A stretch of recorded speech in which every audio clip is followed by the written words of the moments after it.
We have a ton of updates coming out for the Las Vegas Raiders, things that Mark Davis has officially put out there that are kind of interesting and they really impact the Raiders, kind of how we head forward. If you guys don't know this, the owners had a meeting today and we got a lot of information, man. I'm excited to talk about this. Davante Adams is continuously taking shots at the Raiders, which we'll talk about a little bit later on. And then finally, we got an update with Sincere McCormick, which we'll finish this video off talking a little bit about. Let's get right into it. So there was a report just a couple weeks back where Mark Davis was apparently giving a mandate to Tom Telesco to go out there and get a quarterback. And Mark Davis apparently said that it is mandatory. Go get a quarterback. Don't come back in the next season without one of those guys. And Mark Davis was asked about that specifically, and Tashawn Reed's putting it out there that Davis actually clarified a little bit about that. Apparently, and this is according to Tashawn Reed, Mark Davis clarified that there is no mandate for Telesco to draft the quarterback, regardless of where the Raiders end up drafting, but acknowledged the franchise clearly needs to find an answer at that position. To me, that's interesting, right? Because I do agree that the Raiders need a quarterback, right? I think most of us can agree that what we have right now is not ideal. Now, it's not that you can't win. If you have Gardner Minshew or Aiden O'Connell as your quarterback, I think you'd have to have a great offensive line. You have to have great weapons. You'd have to have a great defense. You have to have a great scheme on both offense and defense. The head coach has to be perfect. And that's kind of what would allow you to actually win with those quarterbacks. But that's not realistic, right? Only the Detroit Lions and probably the Philadelphia Eagles have kind of that, where across the board they're very, very stacked. But the Raiders don't have that right now. And one of the things that's going to be very important as we go forward is to get a quarterback. But I think Mark Davis also understands that this quarterback class isn't really that good, right? So Davis putting it out there that it's not mandatory for Tom Telesco to draft a quarterback, I think is very important for all of us to acknowledge that we shouldn't go into this draft thinking it's quarterback or bust. Right? If the Raiders have, let's say, the second or third overall pick, we should not feel like, hey, if we don't get a quarterback in this draft, we're losers essentially, right? Yes, best case scenario, you get Cam Ward, you get Shedeur Sanders, whoever's QB1. Best case scenario, that guy takes us to the Super Bowl and we win multiple Super Bowls in the next 25 years. But that's also not realistic if those guys aren't worth that pick, right? So in that instance, maybe it's Travis Hunter, maybe it's Josh Connerly, right, if you want to solidify that offensive line. But it's an interesting update nonetheless, right? Mark Davis is kind of clarifying. And I love the fact that Mark Davis is putting this out there, right? Because this report was something that I think someone was claiming, about Mark Davis specifically, right? And this guy was claiming that that's what the Raiders are putting out there. And I believe it was Albert Breer, who doesn't generally make things up. So kind of interesting. Mark Davis also did acknowledge that Tom Brady will have a huge say in things kind of moving forward. That's an interesting, it's an interesting thought to have. Because, Tom Brady has proven to us that he's a great quarterback. He knows how to play the quarterback position. But he hasn't proven to us that he's a great general manager. He hasn't proven to us he knows how to be able to analyze guys. Maybe that's an offensive line. Maybe that's a defensive lineman. Tom Brady hasn't proven to us he's able to go through the process and figure it out. Now, I'm not sure if Mark Davis was only talking about he'll have a huge say in things specifically related to the quarterback position. But it's interesting nonetheless, right? And I do think having a guy like Tom Brady in there, it is positive for the Raiders because although Tom Brady is unproven, I do think Tom Brady's very smart. And I do think that if you kind of let him make the decisions across the board, he will be a guy that kind of has success. Mark Davis also talked about how Tom Telesco crushed this first draft. And I think it's important to realize that Tom Telesco is a really, really good general manager. I know some people are going to criticize him a little bit and say, hey, the Chargers never won anything. But the thing is winning comes down to coaching, not your general manager. Your roster is what a general manager can kind of help build. And we see with the Chargers, they have a great roster. On paper, they've had a phenomenal roster pretty much every year since they drafted Justin Herbert. And of course, he also made the decision to draft Justin Herbert, right? So, I think the Raiders are in a really good spot, right? Tom Brady will have a huge say in things. Tom Telesco will have a huge say in things. And I think it's also important to recognize that Mark Davis talked about Antonio Pierce. And I think this is kind of interesting. There's two pieces here. Mark Davis said on Antonio Pierce that, he's essentially very disappointed, obviously. I want to see the progress. There's no excuses. You have to go through the season, and then we'll reevaluate everything at the end of the season. Right now, I'm not in the position of evaluating anything going forward. Mark Davis is putting it out there. He is kind of disappointed in what he's seen with Antonio Pierce. And he kind of followed it up by saying this. He said that, Davis talking about Telesco and Pierce and kind of evaluating them separately. They didn't come in as a team. They are individuals. To me, that comes off very, very like straightforward that Mark Davis is telling us that there's a chance that Antonio Pierce might not actually be here, but Tom Telesco will be here. And again, just kind of putting it together, Tom Telesco is a solid general manager. I think the best general managers sometimes are the guys that have the most experience as well. And Tom Telesco's ran an entire team for like 10 years. So Tom Telesco's been through multiple drafts. He knows what works. He knows what doesn't work. And the thing is, and I hope people recognize this. When you're a general manager, and let's say you go 5, 6, 7 years of drafting, if you make mistakes in like year 5, you can't take that back, right? You've already made that mistake. Now you got to kind of live with it going forward. At the same time, if you say, hey, we took a guard in the first round and that was a bad decision, well, that guard's on your team for the next 4 to 5 years. That's going to impact how you draft as you kind of go forward. So now you might not take another guard, even if it's a guy like Quentin Nelson, who's generational, right? Or if it's a guy like Jackson Powers-Johnson, who's generational. But when you get to restart the way Tom Telesco did with the Raiders, he knows what works. And I'm not surprised that we got 2 really, really good football players in Tom Telesco's, essentially his very first NFL draft. Brock Bowers is one of the best tight ends in the NFL already. Most of us realize that statistically, right? He's already the best, right? He's kind of leading the tight ends. But it's not just Brock Bowers. Like Jackson Powers-Johnson is, in my opinion, he's better at his position than Brock Bowers is at his.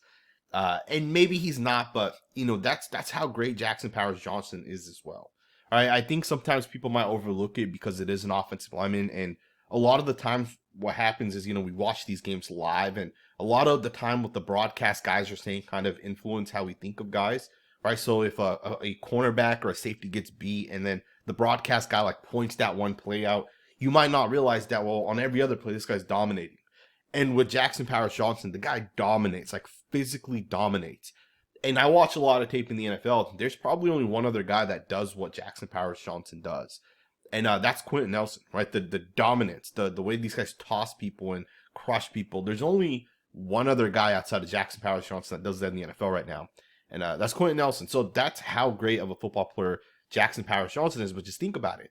In the first 2 picks that Tom Telesco essentially had with the Raiders, he got us Brock Bowers, who's one of the best tight ends in the NFL. He got us Jackson Powers-Johnson, who's one of the best guards in the NFL.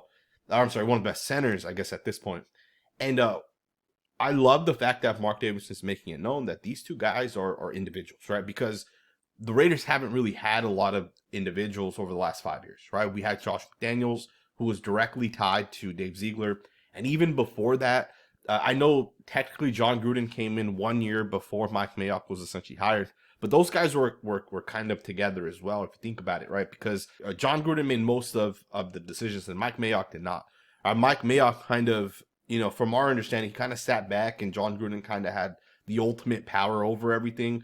So Mike Mayock was almost a paper general manager. So when you moved off of John Gruden, you weren't going to keep Mike Mayock here, essentially, right? And they ultimately chose to move off of Mike Mayock as well.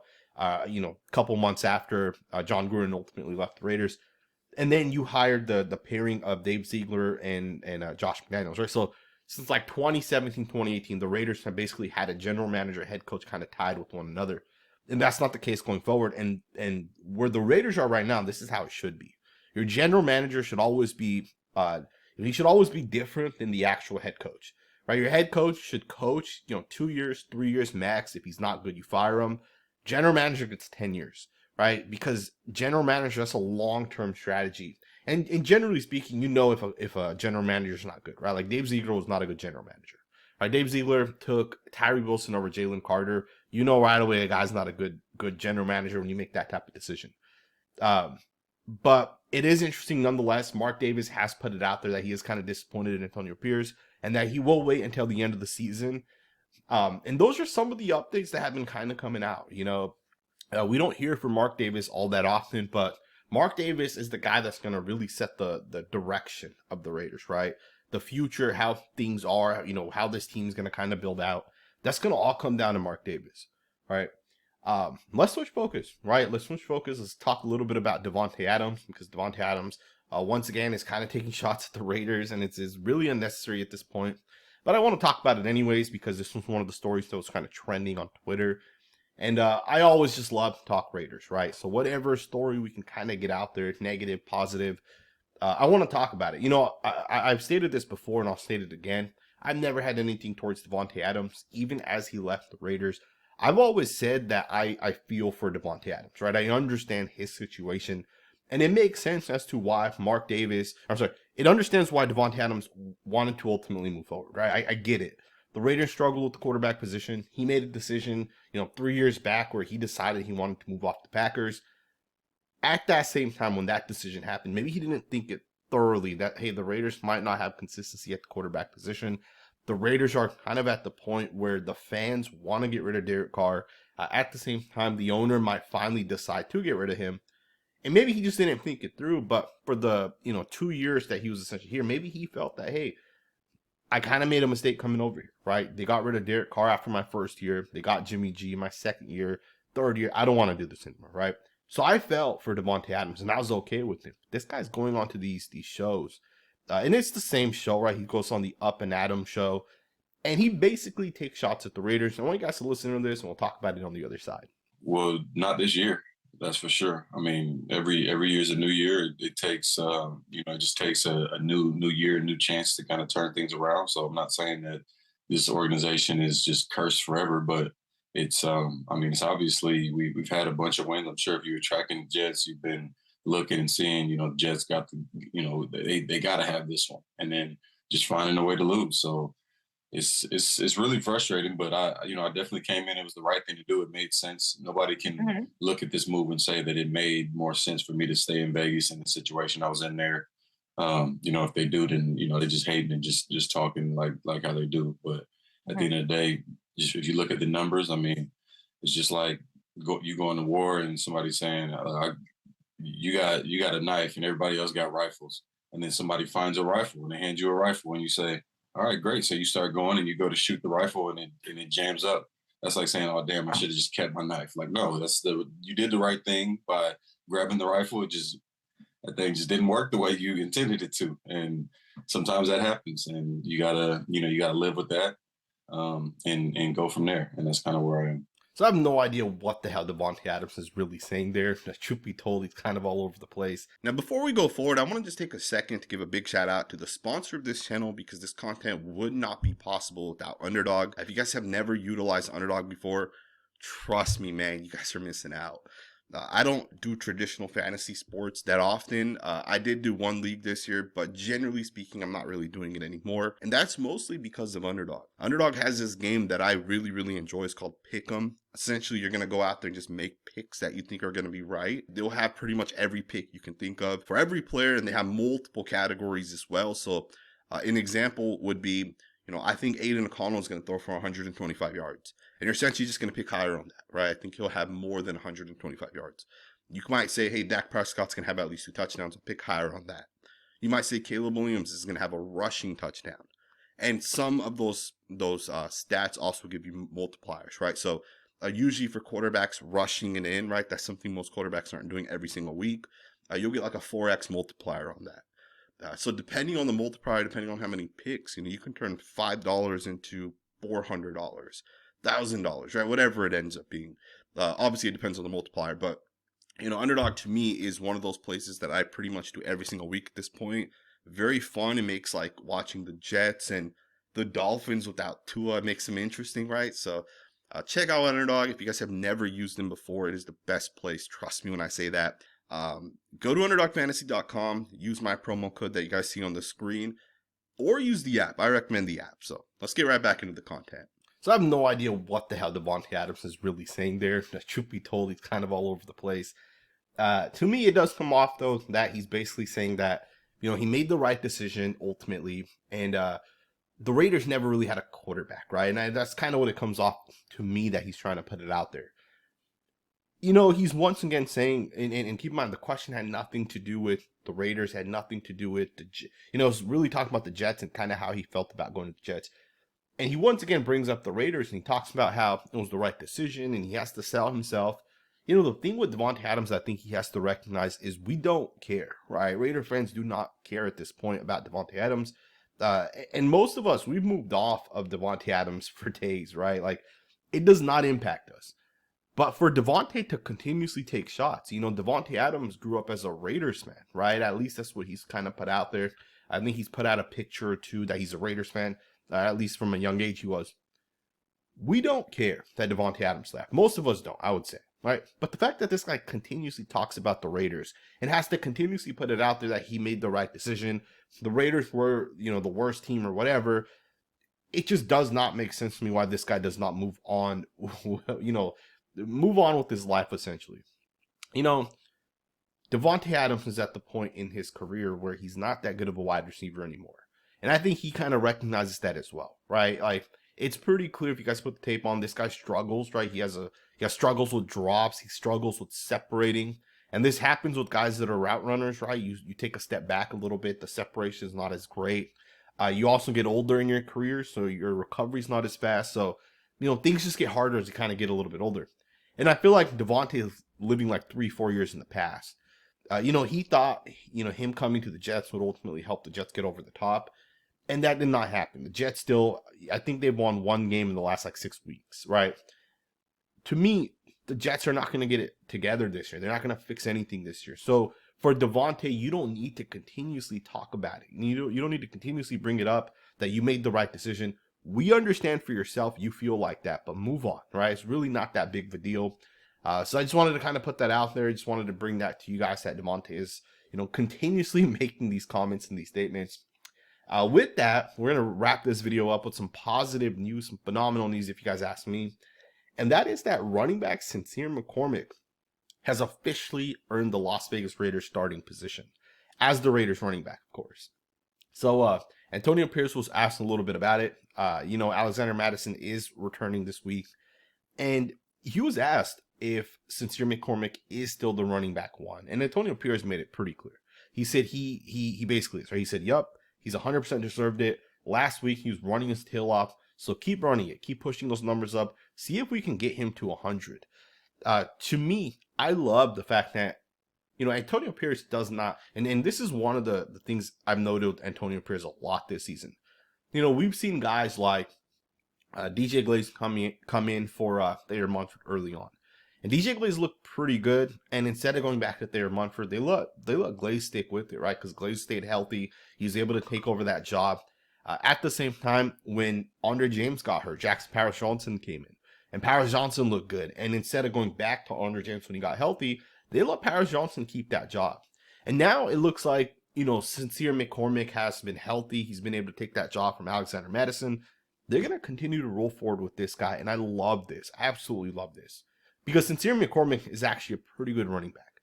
Now, I don't know if Sincere McCormick is Saquon Barkley or Adrian Peterson, but he's a good running back that can have success in the NFL. And I think with the Raiders, one of the things we got to get to is we got to find two running backs that can make plays. And Sincere McCormick looks like one of those two running backs. You look at what the Detroit Lions have. They have Gibbs and they have David Montgomery. Gibbs is more so of that explosive playmaker, and Montgomery's really that guy to run in between the tackles. He's the guy that kind of changes it up a little bit. He's the guy that kind of allows Gibbs to stay fresh, and you don't want to overutilize one guy. And I think with the Raiders, you have that David Montgomery and Sincere McCormick. And Sincere McCormick is not Zamir White, right? You can watch Zamir White, and I watched him last year, and I said this entire offseason that I was not sold on Zamir White. And there was a reason why, right? The guy's vision was lacking.